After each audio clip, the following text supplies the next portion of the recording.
Good morning, my fellow Canadians. T-shirt. And as you notice, getting a little shaggy waiting for a barber shop to open. My barber, God bless him. One of the dumbest things that is coming out of the current anti-police sentiment is defund the police. Speaking from, again, standpoint of personal knowledge and observation, to my fellow Torontonians, do you realize we're a city of approximately just shy of 3 million people? Do any of you know how many policemen, active policemen, and undercover we have in the city? Approximately 5,400. 5,400 people. That works out to roughly one cop, one police officer for every 524 people.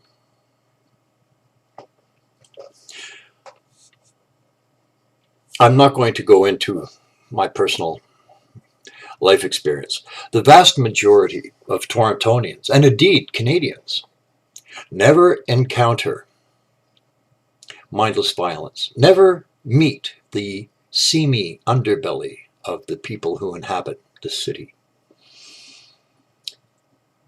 They never are raped, beaten, mugged, assaulted. They never encounter mindless violence. One always thinks that, okay, I did something to provoke it, I did something to cause it, someone hurt me or attacked me. But to be attacked mindlessly for no reason. I'm not going to go into the psychological problems, whatever, that made these people what they are, but they are out there. That seamy underbelly of a society. Dangerous people. People who will hurt you, not because you did anything to them, but because they can. The vast majority of Canadians never encounter them, never meet these people, never talk to these people, don't know these people. And to those of you who have never encountered any of that, God bless you, and I hope your world stays as peaceful as it is now. But these people exist, and they are out there. Now, what keeps them from crashing, invading your home? What keeps them from raping your wives or your daughters or your children? What keeps them in check? What keeps them away from doing these things? The word is deterrence. What is the deterrent factor? Criminals don't want to get caught. They don't want to go to prison. They want to be free to live their self-indulgent lives as they see fit. So they pick their targets carefully because they are afraid of retribution. They are afraid of going back to prison. They are afraid of having their freedoms curtailed. They are afraid of doing time in jail. So that fear of retribution, that deterrence, is the thin blue line. In other words, the cops. That is all that stands between the good average Joe citizen and the animals. And let's defund the police.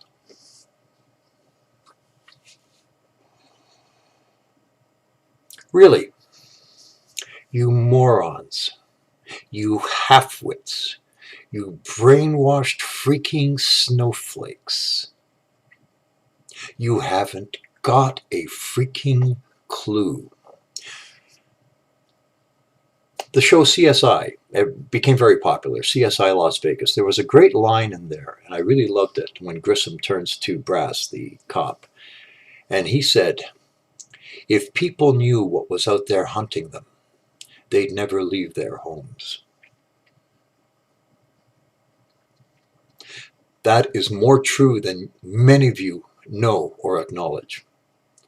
Like people in Rosedale, the Bridle Path, the King's Way, Trinity Bellwoods, you don't encounter these people. These, maybe intellectually you know they exist, but you don't encounter these people.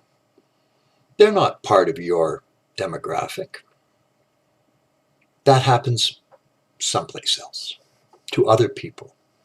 This doesn't happen to me. This doesn't happen here. This happens over there, someplace else.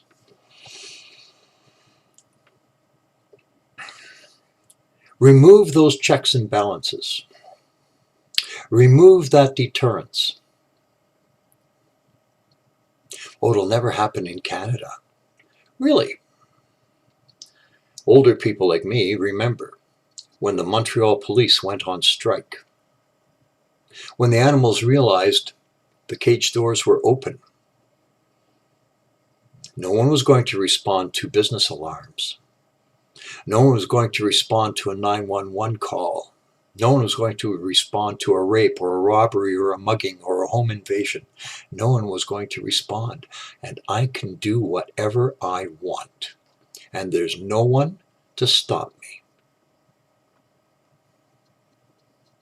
Get it? Like I said, I know these people. I've met these people. I won't get into it. But I know what's out there. And I know what the police do. Are there bad cops? Absolutely. You've got 5,400 people. The law of averages says some people are going to slip through the cracks. Some people will come out there. Some cops out there should not be cops. That is a given. Some cops started off well and have just been so jaded and destroyed by public perception, by the way they've been treated, by what they have to put up with, that they've become, let's say, less tolerant. And I understand that. There is counseling involved, but yeah, go to counseling. If that winds up on your jacket, you're going to wind up in the rubber gun squad as psychologically unstable. They know that their careers could be tanked if they go see counseling, so they seek private counseling or they suck it up and try to move on. I won't, again, something else, I won't get into the whole psychology of this. But defund the police. Right now, what we should be doing is the very opposite. We should be seeking money from the federal government. The money that they are going to blow on this stupid gun ban should be put towards frontline policing. I said this before, the initial long gun registry, if they'd have put the $2 billion into frontline policing, guns and gangs, undercover operators, CI money, like confidential informant payout money, rewards for the public to help them catch criminals. If they'd have taken that $2 billion and put it there, you would have seen an effect. You would have seen a drop in the crime rate. That would have been effective use of the taxpayers' dollars, not this crap that they put out. What brings this up, and I posted it on my wall, and I urge you, please watch it. It's a report out of Seattle, that CHOP zone. What's been going on? Now, the initial object of this, these smugly self-righteous do-gooders, we're going to get rid of the police. We're going to police ourselves. We will be almost like a free society, an open peace, love, brotherhood, away from the restrictions of Big Brother and government. And look what it's devolved into. And watch the post. I urge you, I cannot urge you too strongly, watch the post. Because in every movement like that, something I've mentioned before, you get the animals will jump on board with this. Not because they believe in this cause or any of this. I want to live in an unstructured society. I want to live in a society free of consequence. I want to do what I want. I like your daughter, I'm going to rape your daughter, and there's nothing you can do about it. You have food, you have money, I want, I'll take, and there's nothing you can do about it. And it's going on. It is going on now in Seattle. And the true extent of the horror of what's going on in that CHOP zone won't come out until you get the authorities with guts and force go in with troops, with water cannon, with lethal and non-lethal options, and take down those barriers and free the people who are trapped in there and tell these people who are occupying this zone, this is an insurrection. It is illegal and you are going to prison. Set up a concentration camp and move them into it, all of them, until you can assess each and every one for the crimes they've committed. This is what should be done, what must be done. The report, the gentleman says there's roughly 8,000 people trapped in that zone, being brutalized, being victims of home invasion, gangs coming in. Watch the post. Okay, watch the post. This is what happens when idealists get the bit in their teeth and try to make their idealism apply in a real world. History has shown us time and time and time again that when you open the door for the animals, they will come through. Wolves will attack sheep. A small pack of wolves could do terrible things to a flock of sheep. There might be 400 or 500 sheep. There might only be 6, 7, 8 wolves in the pack. But the sheep will run because the sheep are not prepared to confront the wolves, don't have the means or the ability to confront the wolves. So you don't have to have big numbers of these street people and animals. You don't have to have big numbers to dominate. You just have to have the means and the will to be violent and to enforce your will. And now you've got the do-gooders wringing their hands. We didn't know this would happen.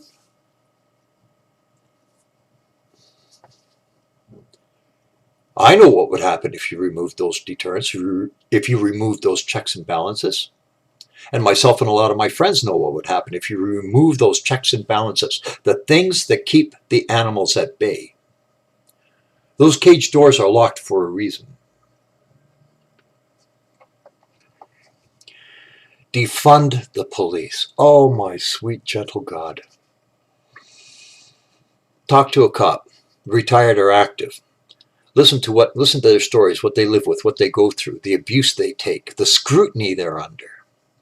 Every little move they make kept under a magnifying glass and examined by armchair quarterbacks who are going to take apart, have never understood the pressures, have never understood the abuse, have never understood what it takes and what it means, and the sacrifices they make to be a cop. The fact that you have to live your life held to a higher standard than the average citizen. Some of the things that are said to cops, if they were said to me, I could punch their lights out as a civilian. As a cop, you can't. There are good movements get hijacked by the opportunists and by the strong who have their own agenda. I watched this happen in the hippie movement. People who got involved there, they didn't care about consciousness raising and a world full of peace and love. They wanted drugs and they wanted to get laid, the free love. Ooh. So they'd say the right words and they'd wear the right clothes and they would put forth they learned all the buzzwords, they learned to play guitar, play songs of peace and love and harmony. They didn't give a good goddamn about any of that. Like I said, they wanted to get high and they wanted to get laid and live this sort of freedom hippie lifestyle. I mean, I saw this, Every good movement gets hijacked by strong people with their own agenda, and those strong people will roll right over you when they can. There are people like me, people of my generation, and people out there, a lot of them with my background. People are prepared and capable of defending what's theirs and the people they love, and would do so without any hesitation. There's a lot of them. I don't know what the gun laws are in Seattle. I am surprised there haven't been more shootings and deaths. And do we even know how many? There was a shooting in a park there. The cops were held back from responding to a shooting. And the people within CHOP took the survivors to a hospital. But people are getting killed. There's no cops. No, I don't like you, or I have a beef with you about something or other. I decide I'm going to shoot you. Who's going to stop me? Who's going to come if you dial 911? Nobody. And until it's gone, you don't realize the protection you live under. The things we take for granted, clean water, clean air, electricity. Remove those things and watch what happens. People don't think about this. Remove the protection of the cops and what will happen? Open the door, like I said, open the cages and let the animals out. Let them run free without fear of consequence. And what will happen to you? Me, I'd probably be okay. But a lot of you, you'd be like lambs to the slaughter, man. And you don't even know it. Defund the police. Try beef up the funding. More money for better training, more money for better equipment, more money for, let's say, water cannon to disperse riots and illegal gatherings. Start getting tough. Start telling people the rule of law must prevail, not the rule of the mob. The rule of law, the rule of the majority, not the rule of the vocal minority, or the self-righteous minority, or the smugly idiotic minority. The rule of law will prevail. So that's my take on defunding the police. To my fellow citizens, my fellow Canadians, have a great morning. Again, I urge you, watch the video. It'll scare the hell out of you. And it can happen here.